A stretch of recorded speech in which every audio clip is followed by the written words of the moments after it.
প্রিয়জনের সঙ্গে ঈদ উদযাপনে বাড়ির পথে যাত্রায় নেমেছে স্থবিরতা। সড়কে ঘন্টার পর ঘন্টা গাড়িতে বসে নাকাল সাধারণ মানুষ।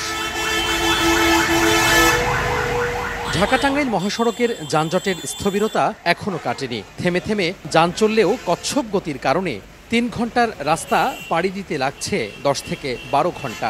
শিশু, নারী, বয়স্করা পড়েছেন বেশি বিপাকে। ভোগান্তি হলেও স্বজনের সঙ্গে মিলে ঈদ আনন্দে মেতে ওঠার অপেক্ষায় সবাই।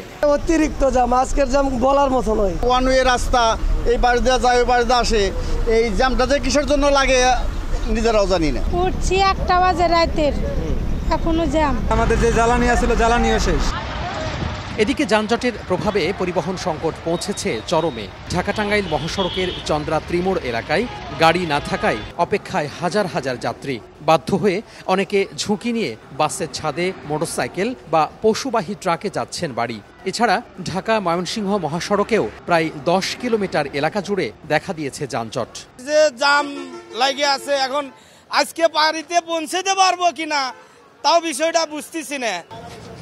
এদিকে গাবতলী বাস টার্মিনালে সময়মতো গাড়ি না আসায় পরিবার পরিজন নিয়ে বিপাকে পড়েছেন যাত্রীরা। গত রাতে যারা যেতে পারেননি তাদের অনেকে রাত কেটেছে সড়ক ও বাস কাউন্টারে। টিকিট কাটার পরও যাত্রা বাতিল করেছেন অনেকে। গাড়ি পাচ্ছে না, ৮০০-৯০০ ভাড়া চায়, তাও গাড়ি সিট নেই, কখন আসবে না আসবে। এখন আমি আবার বাসা চলে যাবো। গাড়ি জ্যামে আটকে রয়েছে টেকনিক্যাল। পাটুরিয়া ঘাট এলাকায়ও নেই স্বস্তির ছাপ। ঈদযাত্রায় শেষ দিনে কয়েক কিলোমিটার যানজটে যাত্রী ভোগান্তি চরমে পৌঁছেছে।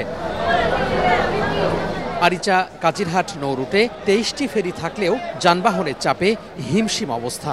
যানজট, একে তো গরম, অনেক কষ্ট হইতেছে। ৭-৮ ঘন্টা ঘাটে আটকা আছি। যাই হোক, ফ্যামিলির সাথে ঈদ করবো, যার জন্য অনেক কষ্ট হলেও সেটা মাইনে নিয়ে বাড়ির দিক যাচ্ছি। কারো বিরুদ্ধে অতিরিক্ত ভাড়া নেওয়ার প্রমাণ পাওয়া গেলে আমাদের সড়ক বিষয়ক উপদেষ্টা তিনি ঘোষণা দিয়েছেন যে রুট পারমিট পর্যন্ত বাতিল হতে পারে, এবং সে অনুযায়ী আমাদের মোবাইল টিমগুলো কাজ করে যাচ্ছে।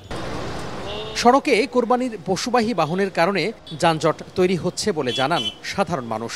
দ্রুত পরিস্থিতি স্বাভাবিক হওয়ার আশা হাইওয়ে পুলিশের। তোহা খান তামিম, সময় সংবাদ, ঢাকা।